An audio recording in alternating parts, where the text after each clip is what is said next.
आप देश के भविष्य हो।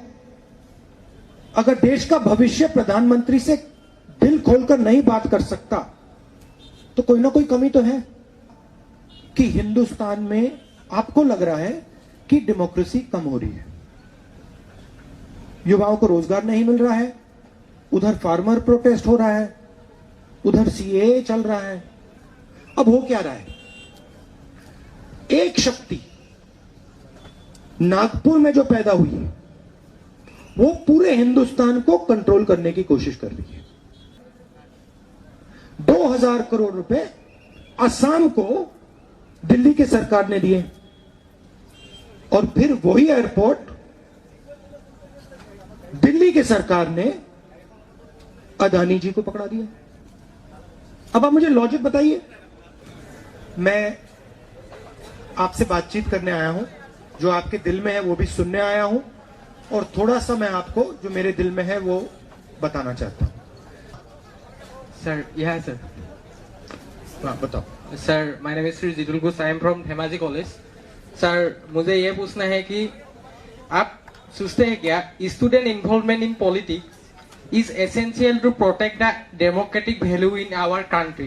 जस्ट बिकॉज सर, अब अमेरिका में एक जो समीक्षा आया था वहां पे क्या हुआ है कि हम लोगों की जो इंडिपेंडेंट डेमोक्रेसी है, बीजेपी गवर्नमेंट ने डेमोक्रेसी के अगेंस्ट रूल आउट किया है और इसलिए हम लोग का डेमोक्रेसी 64% ऐसे बताया गया है। इसलिए आपको मैं पूछना चाहता हूँ, आप क्या सोचते हैं कि अब भारत की इंडिया की जो इलेक्शन या पॉलिटिक्स में स्टूडेंट का इन्वॉल्वमेंट होना कितना जरूरी है, डायरेक्टली इन्वॉल्वमेंट होना? आपको क्या लगता है? मुझे लगता है कि sir, it's time to take student or youth power to take the political power and rule out the India. And India, the biggest democratic country, and always India have to the independence to live our life, live student life and live. और एक बात बताना है sir कि जो अब farmer protest हो रहा है इसके अगेंस्ट, जो डेमोक्रेटिक के अगेंस्ट हम लोगों का इंडिपेंडेंस के अगेंस्ट सरकार बात कर रहा है कि वो ऐसा है ऐसे बात कर रहा है, लेकिन यह से हम लोगों का स्टूडेंट के मन में यह है कि कुछ गलत हो रहा है तो हम लोग कैसे हम लोग का आवाज उठाएंगे। ये हम लोग का स्टूडेंट के मन में डर भेजा दिया है, क्योंकि कार आंदोलन में जो कार प्रोटेस्ट हुआ था, एंटी कार प्रोटेस्ट में हम लोगों का पास हम लोगों का साथी को मार दिया गया है। इसलिए मैं आपको पूछना चाहता हूँ कि अब जो हालत हो रहा है इंडिया की इंडिपेंडेंस और डेमोक्रेसी में, इसलिए स्टूडेंट की डायरेक्ट इन्वॉल्वमेंट कितना जरूरी है इंडिया को पॉलिटिकल पावर और इंडिया की जो पूरा यूथ पावर, इंडिया के फ्यूचर जो प्लानिंग होने वाला है। हम लोगों का अभी तो जो इकोनॉमिकल क्रैश हो गया है, इकोनॉमिक तो हम लोग का जीडीपी इकोनॉमिक कुछ भी नहीं है हम लोगों के पास, और भी फार्मर्स रास्ते में प्रोटेस्ट कर रहा है साल भर। तो ऐसे होगा तो साल भर फार्मर प्रोटेस्ट कर रहा है, स्टूडेंट का कोई फ्यूचर ही नहीं दिख रहा है क्योंकि एम्प्लॉयमेंट नहीं है हम लोग के पास, पूरा अनएम्प्लॉयमेंट ही भरा है वहां पे सारा। हम लोग स्टूडेंट किसके लिए पढ़ेगा? एक बात पूछता हूँ, जैसे अब मैं आया हूँ यहाँ आपसे बात करने, है ना? हाँ सर। और मैंने आपसे कहा कि मुझसे सवाल पूछो, आपने सवाल पूछा और फिर मैंने आपसे एक सवाल पूछा, जवाब देने से पहले मैंने आपसे सवाल पूछा और आपने बहुत अच्छी तरह जवाब दिया। क्या आपने अपने चीफ मिनिस्टर को ऐसे स्टूडेंट्स के बीच में सवाल पूछते हुए जवाब देते हुए देखा है? नहीं सर।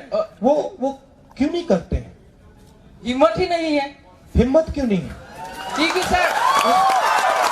अब आपने एक बात बोली, मैं आपको बता रहा हूं, स्टूडेंट्स के बीच में आकर किसी भी राजनेता को अगर यहां खड़ा होना है तो हिम्मत की जरूरत होती है। क्यों? मैं यहां आया हूं, टीवी कैमरा है, आप कुछ भी पूछ सकते हो, मुझे जवाब देना पड़ेगा। ये डेमोक्रेसी हुई।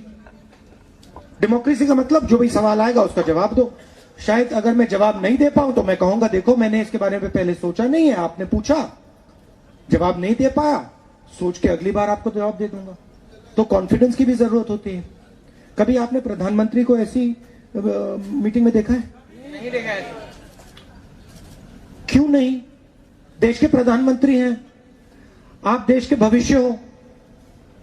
अगर देश का भविष्य प्रधानमंत्री से दिल खोलकर नहीं बात कर सकता तो कोई ना कोई कमी तो है, कोई ना कोई कमी तो होगी। तो अब मैं आपको थोड़ा सा आपका जवाब देना चाहता हूं। आपने कहा कि हिंदुस्तान में आपको लग रहा है कि डेमोक्रेसी कम हो रही है, युवाओं को रोजगार नहीं मिल रहा है, उधर फार्मर प्रोटेस्ट हो रहा है, उधर सीएए चल रहा है।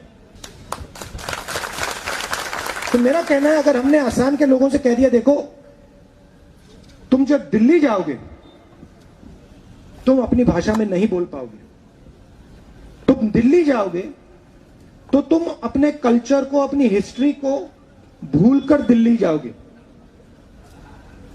जिस दिन हमने ये कह दिया उस दिन हिंदुस्तान खत्म हो गया। सही बात है। अब हो क्या रहा है, एक शक्ति नागपुर में जो पैदा हुई है वो पूरे हिंदुस्तान को कंट्रोल करने की कोशिश कर रही है। क्यों कर रही है? कोई प्यार नहीं है, वो हिंदुस्तान का जो धन है वो चाहते हैं। अजीब सी बात है, देखिए मैं आपको इसका उदाहरण देता हूं। यहां पे आपका एयरपोर्ट हैगा? नाम क्या है उसका? हाँ, अरे जोर से, मोहनबाड़ी, ठीक है। आपका मेन एयरपोर्ट क्या का नाम क्या है असम में? लुकप्रिया गोपीनाथ बोरदोलोई इंटरनेशनल एयरपोर्ट। क्या नाम है? लुकप्रिया गोपीनाथ बोरदोलोई एयरपोर्ट है ना। ये नाम जो है ये असम का नाम है। हिंदुस्तान की सरकार ने 2000 करोड़ रुपए इस एयरपोर्ट को बनाने के लिए दिए। इसके बारे में आप जानते हो?